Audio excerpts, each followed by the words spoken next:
Friends ఇవాళనైతే మన దగ్గరికి ఒకటి సామ్సంగ్ M31s అయితే వచ్చింది. యాక్చువల్లీ ఇది హ్యాంగ్ ఆన్ లోగో. దాదాపుగా ప్రతి సామ్సంగ్ M31sలనైతే ఈ ప్రాబ్లం వస్తుంది. మనమైతే ఇది కంప్లీట్గా రీఫిక్స్ చేస్తాము. CPU ప్రాబ్లం ఉంటుంది. షీల్డ్ అయితే కట్ చేసినాము. చూడండి ఫ్రెండ్స్, CPU వగేరా కంప్లీట్గా రిమూవ్ చేసి దీన్ని రీఫిక్స్ చేస్తాము. ఫ్రెండ్స్ ఇది ఇన్స్టాగ్రామ్లో ఫేస్బుక్లో పెట్టడానికి కారణం ఏంటంటే, మీరు చూస్తే ఈ వీడియో కంప్లీట్గా షేర్ అయితే చేయండి. ఎందుకంటే మీకు యూజ్ కాకుండా కానీ మీ ఫ్రెండ్స్ సర్కిల్ కానీ మీ పక్కపొంటి వాళ్ళకి కానీ మొబైల్ రిపేరింగ్ ఏమన్నా ఉంటాయి ఇట్ట వాళ్ళన్న చూసి మన దగ్గరికి విజిట్ అవుతారు. కంప్లీట్గా మనం CPU అయితే రిఫిక్స్ చేసినాం ఫ్రెండ్స్.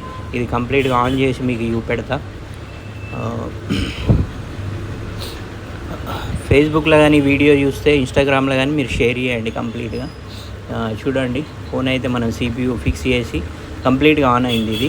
ఇదైతే యాక్చువల్లీ షాప్ వాళ్ళకైతే మనం చేసి ఇచ్చినాము.